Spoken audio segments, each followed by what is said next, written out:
Hello dear students, I am Sandeep Chaudhary from Pune. Dear student, in this video we are going to learn the poem Soar in detail. There are 5 stanzas in this video. We would like to complete first 3 stanzas of the poem. So let's start. Dear student, the Soar poem has been divided into 5 stanzas. Now we are going to analyze stanza one by one. So let's start stanza number 1. Sitting in a porchway cool sunlight, I see dying fast. Twilight hasten on to rule, working hours have well nigh passed. Now let's see meaning of first different words. Porchway means outer part of the house, veranda, courtyard, the outer part where we sit in morning time or usually in evening time. Another word that is twilight. Twilight means the time at the evening, dusk, sundown, half light. Now the time before complete darkness. Hasten means to take speed, try to cover the area very fast. And well nigh past. Well nigh past means almost but not the completely. And still there is no complete or entire darkness. Now student, let's see meaning line wise. Sitting in a porchway cool. Poetess Todat wanted to tell you, one day it was evening time and I was just relaxing outside the home. I was very cool, calm. I was just enjoying evening beauty of the nature. So poetess says, I was sitting in courtyard, veranda, and that time I saw the sunlight was dying fast. Actually, there is personification. Poet wanted to tell you sunlight is dying, but sunlight is a non-living thing. Sunlight cannot die. Dying, dancing, speaking, reading, this quality belongs to human beings. And a student, when poet applies human qualities to non-living thing, it is called as personification. So, sunlight I see dying fast, example of personification. So, poet wanted to tell you, now sun is going to set immediately, and afterwards now dusk will fall, and after some time there will be complete darkness. So poet wanted to tell you here the evening beauty. I was just sitting in veranda, I was watching the sun was setting fastly, and twilight has started to rule. Now again personification. Hasten on to rule means try to cover the area. Actually twilight again non-living things means dusk time, evening time. Evening time cannot rule the kingdom. Actually we people, kingdom, try to rule the nation. But poet want to tell you here, twilight try to rule the area. So again example of personification. Working hours have well nigh passed, completely. Now student, usually maximum institutes, school, colleges, offices works between 9 to 4, 10 to 5 or 11 to 6 usually. After before dark, before sunset, usually all offices, school, colleges closed, usually closed, and everyone try to return home. So in first stanza, poet want to create the imagination in front of us that she was very cool, excited, enjoying nature beauty outside her house and that time she saw that sun was going to set soon and the evening will fall, the darkness will take area into its clutches, and because the working hours of every person have finished. Now student, in first stanza we have personification, second line and third line you can get their example of personification. Here student, at such a time when there is no light, people stop their work, they are not seen anywhere as they go back to their homes. So in first stanza, poet want to tell you that every human being works in office, school, business, and but evening time, student, you must have observed even birds. As soon as sunset, birds start returning to their home. So let's start now stanza number 2. Shadows run across the lands, but the soul lingers still. Old in rags, he patient stands. Looking on, I feel a thrill. So, the continued description of the evening time. That when sun was going to die, the sun was about to set now. Shadows run across the land. Student, usually you must have seen when you stand in sunlight and depend on the angle of the sun rays, our shadow's length is depend. When the sun is on the top, the shadow is very short. But evening time and morning time, we see our shadow's length is quite long. So poet want to tell you now sun is now immediately going to set, and that time poet observe the shadows run across the land, the shadow of the trees, mountain, buildings, various things are there, and their shadows started running across. So, but soar lingers still. Soar means farmer. And maybe adjacent of her house there is a farm, and in that farm she found a farmer. A soar lingers. Linger means hang around, remains. In first stanza, poetess has already told working hours have finished. Everyone returned home or started returning home, but this farmer didn't move at all. This sower remains constant in the field. He is busy, but the sower lingers still, old in rags, and he patient stands.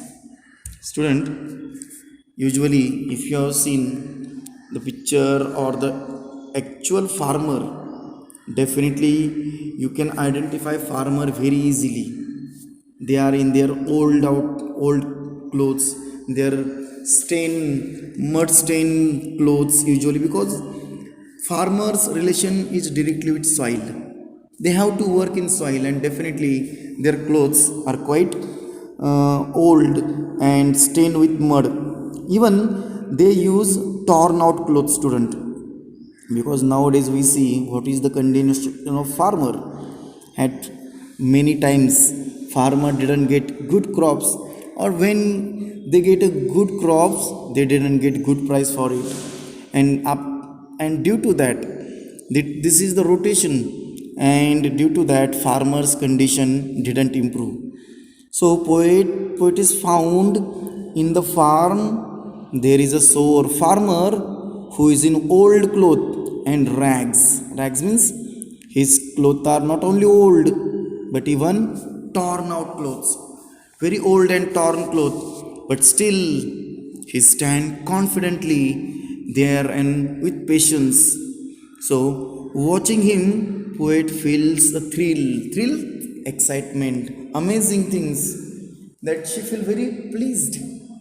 Everyone started returning home, but so farmer didn't move at all from that place. He continuously standing at that same farm. He continued his work, though now soon, immediately, the darkness will spread everywhere. So, student, in second stanza, we have again another figure of speech, soar and still.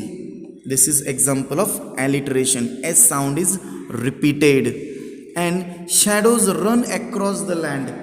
In this sentence, there is a personification, because shadows run. Shadow cannot run, because shadows are considered as a non-living things. So running quality belongs to human being, and it is applies to non-living things. So example of personification. Student, there is one more figure of speech which is introduced here. old in rags a patient stand. Now here the word order of the sentence is not followed in a proper manner. Old in rags a patient were. Actual sentence should be he stands patiently in old in rags. But poet dismantled the word order. So this is example of inversion. Inversion means poet does not follow proper word order and he break the grammar rule. He use the words in randomly and he want to give some different effect to this poem. So in second stanza poetess explain description of the sower, the farmer. In spite of evening time, farmer patiently, laboriously, continuously standing in his farm and he working very hard, and that is why poet feel very excited. Student, now let's see stanza number 3. First I will read stanza number 3 loudly. Black and high, his salute dominates the furrows deep. Now to sow, the task is set. Soon shall come time to reap. Student, let's see first vocabulary. Salute. Salute means shape, outline of someone against a brighter background. Salute means here प्रकाशाच्या मागे एखादी वस्तू दिसते आपल्याला, काळी आकृती, त्याला आपण सॅल्यूट म्हणतो. So silhouette means the shape, outline of against a brighter background.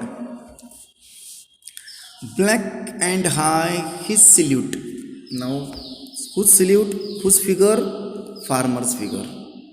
Due to darkness, now his face is quite visible, because due to darkness we cannot see things quite clearly, because now already sun has set.